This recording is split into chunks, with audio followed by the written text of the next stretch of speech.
Hey folks, welcome back to the Feroz Moto channel. Here's your host Ryan, and today we're going to talk about what it's like owning this G80 M3 base manual for a little over 2 years now. I did get this car back in 2023 in the end of August, early September, now it being October and spooky season's upon us, but I just had some time today. Fiance's getting her hair done, so give me a perfect excuse to go out and just talk about the car, some of my thoughts, and if I were to do things again, would I go this route? But first off, just to go over the specs of this bad boy and this beast. As you guys know, this is a 2021 base M3, has the executive package, the laser lights, carbon fiber interior, parking package, and some other goodies. But overall, I think it's just a really good and tasteful spec, albeit pretty boring. A lot of guys like to get their individual colors and go crazy about that, but for my uses and everything, as I do primarily use this as a driver, as you guys know, I do not baby this machine.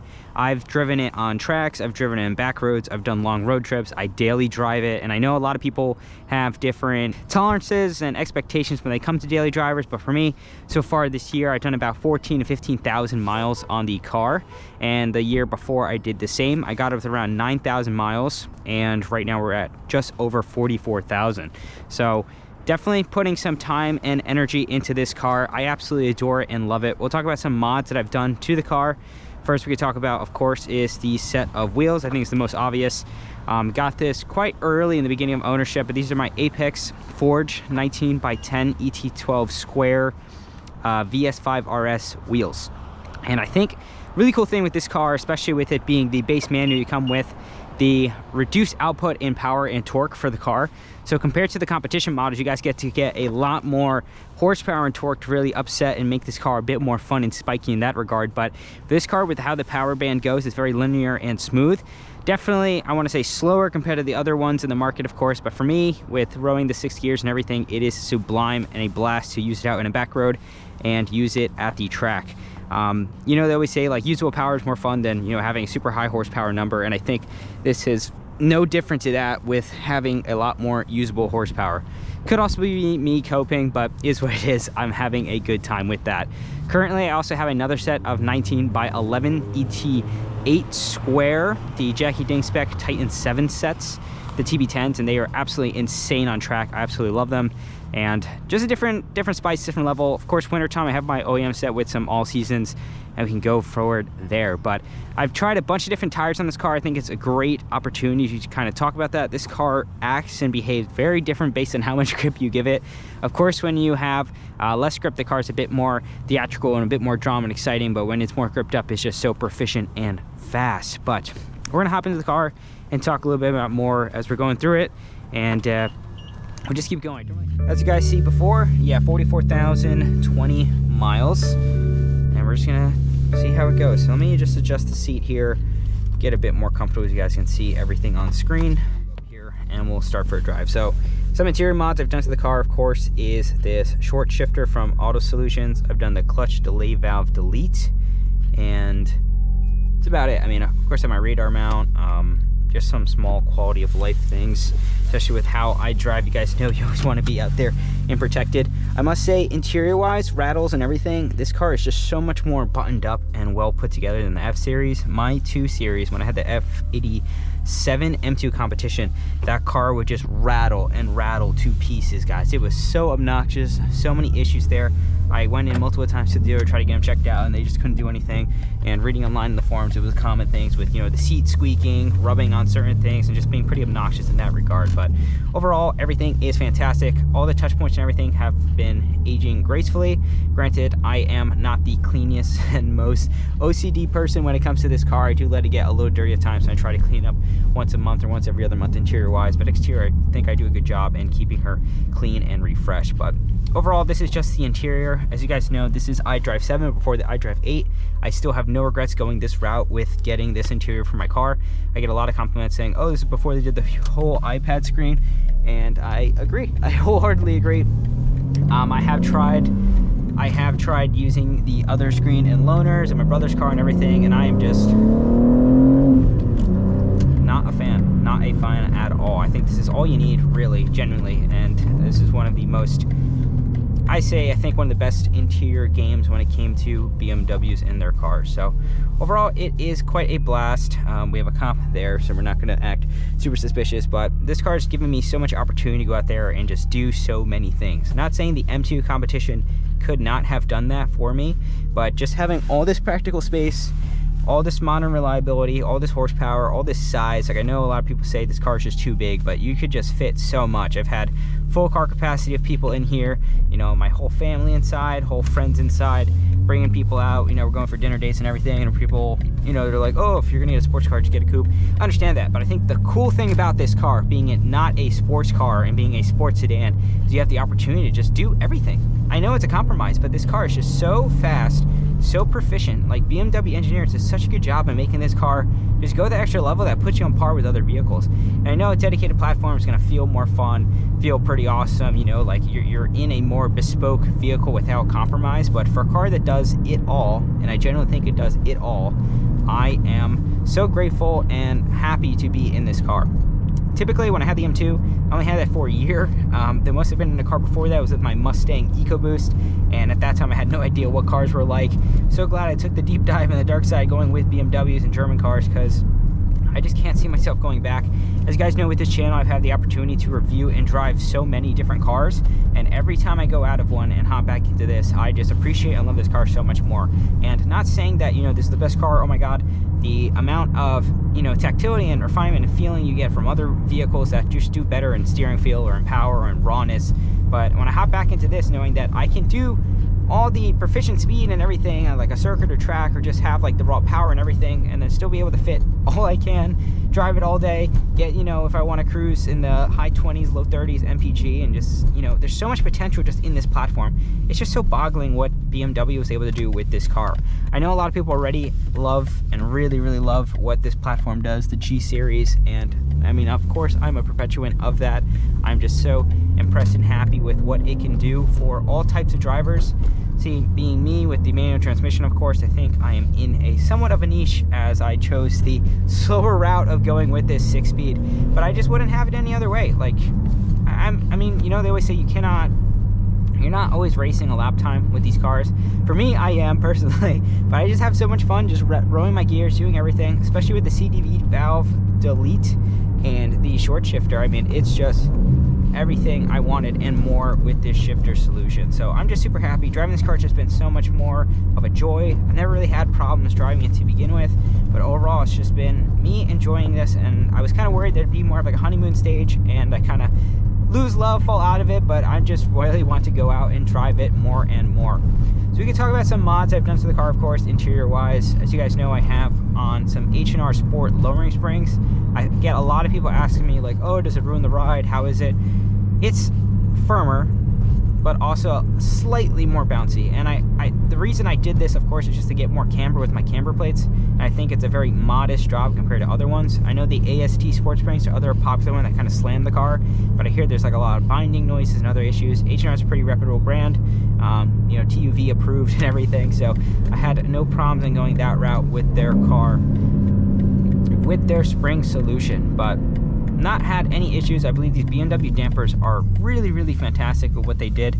They do a good job in these different modes, being Sport, Comfort, and Sport Plus. Typically I run this car in Comfort, as it does have a noticeable difference over bumps and everything, and then when I'm ready to tango, I throw it into Sport Plus with my drive modes.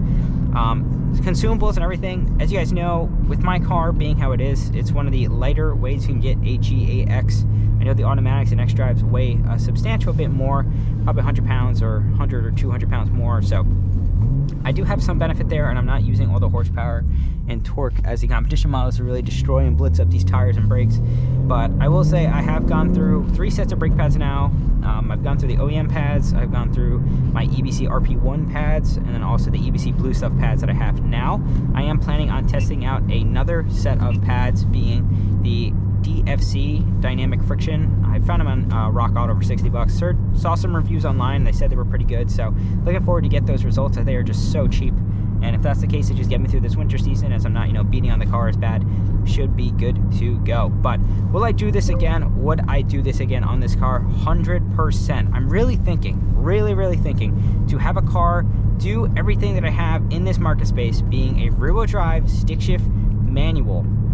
All we have is a CT4 or CT5 Blackwing, and I am not interested in that car. So really, BMW kind of put themselves in this market, solidifying it in a space where they're the only ones that have a rear-wheel drive in a sports sedan segment. Of course, you can go back to sports cars. I really do want to have a coupe again, but as I keep telling my friends, I want to do the M+1, you know. I don't want to get rid of this car. I think, especially with how the market is and everything and how much I've driven it, there's really no way of getting me a return on investment with this. I did know that that wasn't going to be the case when it came to owning this guy. I'm just going to drive it and enjoy it with the time I have here with everything. But I do know the X drives and everything still hold pretty decently well. But just based on me, like I said, I'm here, driver guys. I'm not here to, like, cars are not investments. I'm just here to enjoy it, and this is one of my forms of therapy and fun to just enjoy these cars. So let's see how it goes.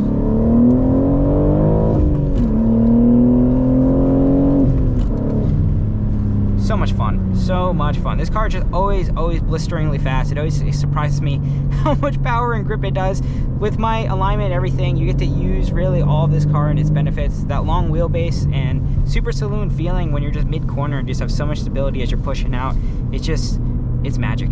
It really is magic, guys. I don't mean to downplay, overplay what this car's capabilities are. I think a lot of people hop into these without a lot of appreciation or driver skill for what these cars do for you, especially with having all the nannies on and everything. It is just wild how much performance you get for the dollar.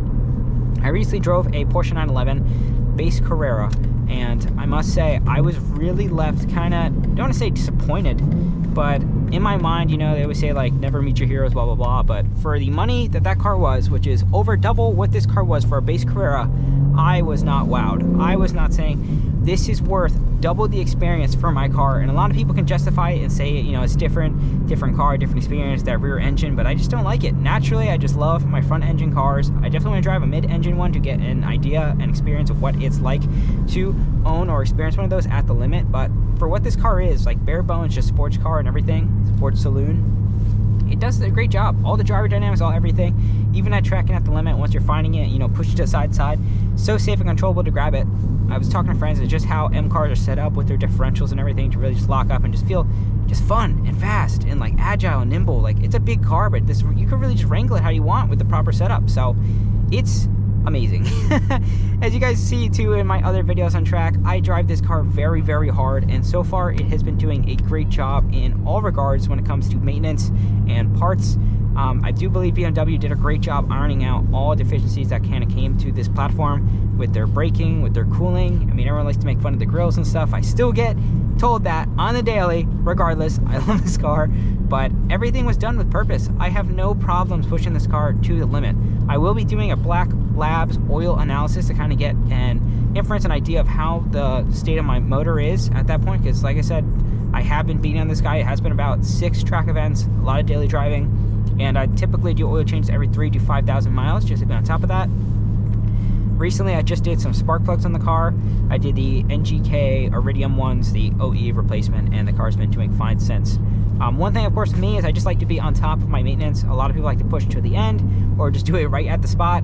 With how I am as a person driving this car, I know that I want to do things earlier than later, just so as I'm keeping this, it's not going to be someone else's problem. I want to make sure that I have all my ducks in a row and don't have any excuses or issues why I shoulda, coulda, woulda, and had problems there. But with BMW having this motor, the S58 in the X3Ms and everything, I think they had a good job at ironing things out and getting an idea of how it's going to be like in these cars. But no issues, no problems. Like, I don't mean to say that, you know, your car's gonna have no problems if you get it, but generally I've had no real significant issues or problems with the ownership of this car. The M2 competition, I had a bunch. The rear taillights went out like 3 times, had to get that replaced. And the bulletin board's not even like fix it, it's just like replace the taillight. Because I heard that like the wiring harness and everything, if it got wet, it would just keep like shorting it out or something, so that was annoying. But the only thing I had done on this car was my master cylinder, my clutch master cylinder went out. They fixed that.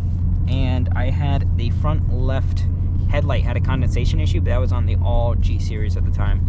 So that got replaced, and the rest was good to go. My dead pedal was squeaking a bit. They just put like a piece of felt or something onto it. It got loose. But other than that, I mean, like I said, just small, mediocre things. Not a lot of buzzes or rattles. When I did add the short shifter, I did introduce a little bit more NVH, but I think it's worth it for me, for my use case. But this car's just giving me so much opportunity, so much power, so much really just opportunity to go out and drive. And I think I love that so much with a lot of cars. I mean, there's a lot of people always say, you know, buy a cheaper platform, go out and track it, do this, like you're gonna have a better time, blah blah blah. But it's like, this is what I have.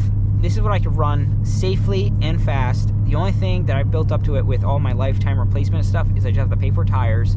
So in a way, this is my easiest and most attainable thing. A lot of guys are like, oh, never track your daily. I understand that to an extent, but personally for me, I'm just not at the level or, you know, spot to get another car to do this part of my passion. As much as I did not expect I'd be tracking this much this year, I don't know if you saw me. This is just what's accessible for me, and it's a really fast and fun platform. Like, I am pushing this car so hard, so fast, and it does not feel scary. I think a well set up car, when you're driving fast, it just does its job. And it doesn't have to be like an S2000 at the limit, just a ragged edge just completely fighting it. Like, it's just different with these German cars. They're just so composed, and it's just blistering fast, and a lot of people don't want that. You know, they want to feel something, do that. I get satisfaction in those times and everything that I'm pushing it out of the car, and it is really fun. I mean, I also added those control arm bushings in the front, the monoballs.